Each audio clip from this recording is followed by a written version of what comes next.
Hello, everyone. It is Saturday, the 18th of November, 2023. And I just briefly looked at my other video and I realized for some reason there was no sound. And I was wondering why. So I think maybe it's because it was on my Brave browser and not on my my more unsecure one. And so I'm going to try. I already put it over, but it's regarding the Challenger hoax. I said a lot of other things in my video. So, and there are subtitles in the other video, so it's not like you can't like read what they're saying and see the people that are acting and stuff like that anyway, but hopefully this is with sound now. And I don't look as good as before. I took all my makeup off and stuff. So anyway, I hope this works.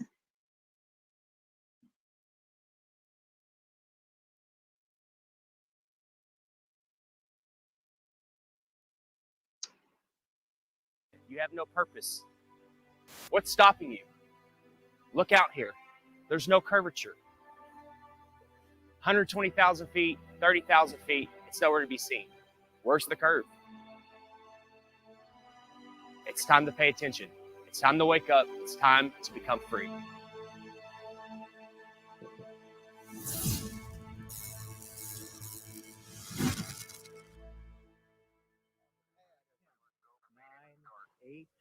Seven, 6. We have main engine start. 4, 3, 2, 1, and liftoff. Liftoff of the 25th Space Shuttle mission, and it has cleared the tower. On January 28, 1986, CNN watched the Challenger launch live on the air with its viewers. They and the other media outlets told you that the astronauts died in the explosion. If you're on Rumble, anyone at all watching, can you please tell me if you can hear this or not? But as always, there is an agenda behind every mainstream headline. This morning, it looked as though they were not going to be able to get off. 1 minute, 15 seconds. Velocity 2,900 feet per second. Altitude 9 nautical miles. Downrange distance 7 nautical miles. Looks like a couple of the solid rocket boosters blew away from the side of the shuttle in an explosion. Flight controllers here looking very carefully at the situation. Obviously a major malfunction. We have a report from the flight dynamics officer that the vehicle has exploded.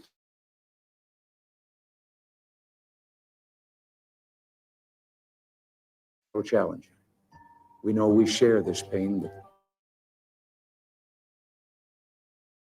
loss. The 7 NASA astronauts supposedly killed in the 1986 Challenger disaster did not die in the explosion and are quietly living out their lives in the US, with many of them hiding in plain sight, using their same names and working at high levels in the same fields they worked in before the disaster, according to explosive evidence uncovered by investigators. We've located 6 out of 7 of them. In the world of deception, it's really easy to say this person is that person. And there's a lot of that going on, muddying the waters. But 6 out of 7 have identical names. They work for universities, most of them.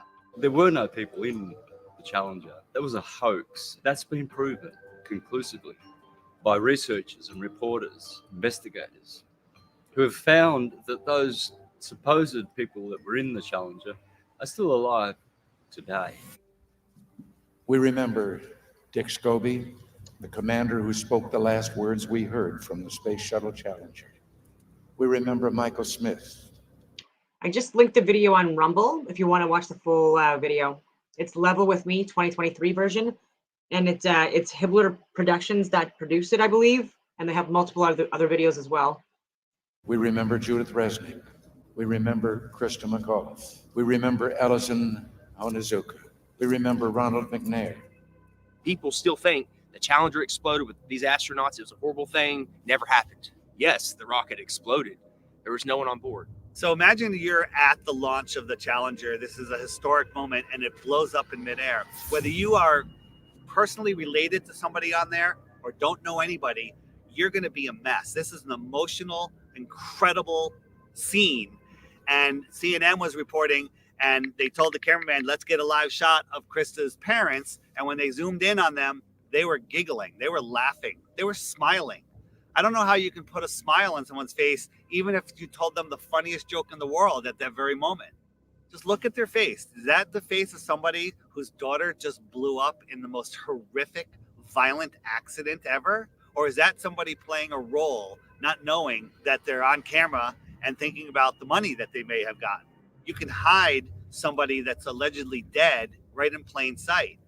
All you have to do is move them a little farther away, give them a different job, claim that they're somebody else. You don't even need to change their name. So statistically speaking, the odds that almost everyone on the Challenger have exact lookalikes with exact names still existing is kind of laughable, honestly. Exact doppelgangers existing in the world with the same names. And when confronted, they get very nervous and their stories begin to conflict and they have the same mannerisms.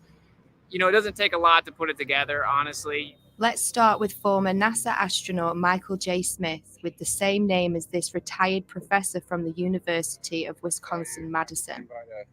Are you Michael Smith? Yeah. Professor at university? Retired. Retire? Yeah. Yeah. Yeah, I just stopped by because there's a room. Are you aware of that? There's a rumor on the internet. It's not me. That people are saying. Yeah, it's not me, obviously. I mean, anybody that looks at my background, looks where I was born, it's not me. I mean, it's interesting that the Michael J. Smith, that was the astronaut, looks something like me when we were younger, but really not if you really look at facial recognition. You never been a pilot, never been in the military? Nothing like that. Huh. No. Okay. Yeah. That's all. And I don't respond to the emails I get. I get probably an email, maybe 2 a month. Really? And I got one guy that's been really hounding me, and I turned it over to the FBI. Okay. Yeah, you just sure look a lot. Is the same name. I know the facial thing, but that's what we look like. What, 40 years ago? Mm-hmm. Yeah. Okay. Yeah. Well, thank you. Yeah. Okay. Michael J. Smith, identical looks, dimples the same, teeth the same. There's really no denying it. And before he could finish the question, Michael denied it. Oh, that's not me. That's not me, you know, and laughed off. What's he going to say? Oh, you got me? Not going to happen. The driveway footage of Michael J. Smith, that's real. I mean, that can't be a deep fake, you know. So at some point, you got to stop trusting liars. We don't hide our space program. We don't keep secrets and cover things up. We do it all up front and in public. Next is former NASA astronaut Judith Resnick with an exact doppelganger working at Yale University. 37 years have passed and she hasn't even changed her name. Side by side, there's no denying it. When she's approached, she has a very odd way of not responding. Hey, Judy. How you doing? I'm from the press. I just had a quick question, if you don't mind. What press? I'm from a radio station in San Bernardino. I know Press, there's a conspiracy Yeah, about then I'll do it. space shuttle. No, I want to be. Sponsor CNN, I'll do it. But if you're an independent press, I'm not going to do it because I'm a fucking liar. Be polite. Friendly. Just a question. So there's a lot of rumors about you being on that space shuttle. Obviously, you know, if you want to comment, we would really appreciate it. Kind of odd that Judith is in full panic mode when realizing the press is in her presence. She's no stranger to being in the spotlight. She even made her way into Hollywood for a quick cameo. If the choice is to allow Americans to be taken as hostages or to be executed, I'll bring my own rope. Saddam backed down, and Ambassador Wilson helped thousands get safely home. When he himself came home to the United States, he was warmly greeted by our president, who took him to the Oval Office and introduced him to the War Cabinet as an American hero. Commander Dick Scobie had a company called Cows and Trees, and when you went to his website, there was an animation of a cow taking off like a rocket with a smoke stream coming out of its backside, doing a twisty curl in the air that looked remarkably just like what we saw with the Challenger. And after we started making videos on that and it started going viral, that website disappeared, never to be seen again. And nobody could have predicted back in 1986 that in 30 some odd years from then, that there would be something called the internet that would bring all this information to the tip of your fingers, and you'd be able to search through pictures, Facebooks, websites, profiles. Now these people are scared. They're hiding their profiles. They're deleting their websites. They're making their Facebooks private. Onizuka and McNair are always together. They're hanging out at NASA and always talking about themselves. Ellison Onizuka, if you look at clips of him back in 1986 when this happened, he actually spoke like every other word was Let me say that it's really a pleasure to be back. If you look at clips of his brother Claude now speaking, it's the same exact thing. Every other word is But Allison's dream is continued to be carried on. I think we got some. We're very fortunate that I think we're ready to go fly. Thanks for being out here today. His brother just so happens to be the spokesperson for the Challenger tragedy.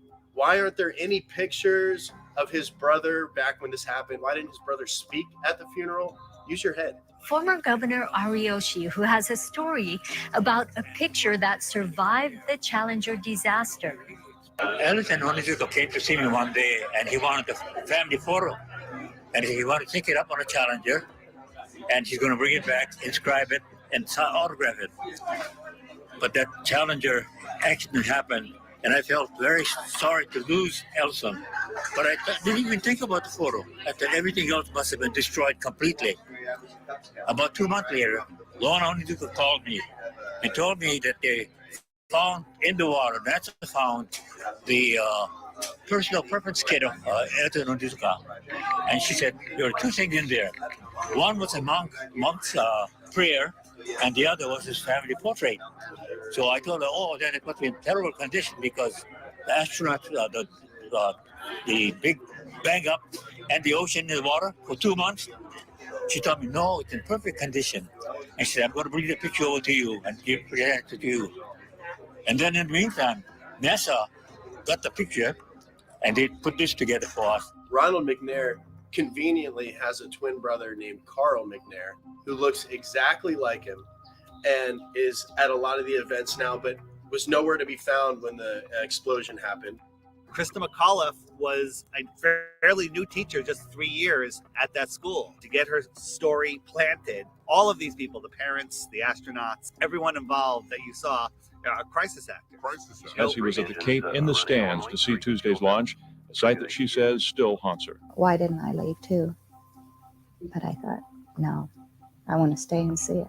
And as she read Mike's invitation for the launch, Miss Hesse said that she doesn't know if she'll be emotionally ready for a service like that in his hometown. Since I won't be able to see you all in person, let me say thanks for coming and have a great time. And I hope you see a good show. George Bush Sr. hand-selected the teacher, Krista McAuliffe. What are the odds that 30 years later, there is a professor at Syracuse University with the name Sharon McAuliffe? I still can't believe that I'm going to actually be going into that shuttle. Okay, Karen. It just really doesn't seem possible. Krista McAuliffe was asked if she had any fears about her space shuttle flight. People really feel that space travel is safe now. It's not that earlier feeling that, oh, it's going to blow up or something's going to happen. Right at this point, I feel that I'll be okay if I go up. Well, where's Jarvis? How come you haven't located him? And the answer is, he could have died of natural causes, a heart attack, a car accident, 3, 4, 5 years later, and it would never be reported. The reason they did it was a psychological operation to justify not doing manned space flights anymore and to pull on your heartstrings with an emotional cover. So if you dare question it, then you're immoral. And then when you look into it, you find out, of course, that you have all these people still existing in the world. So basically a government version of witness protection for NASA. Our nation held a vigil by our television sets. In one cruel moment, our exhilaration turned to horror. We waited and watched. They were waiting and watching. When they saw the explosion, there was confusion. Was something wrong? The principal and teachers weren't certain either.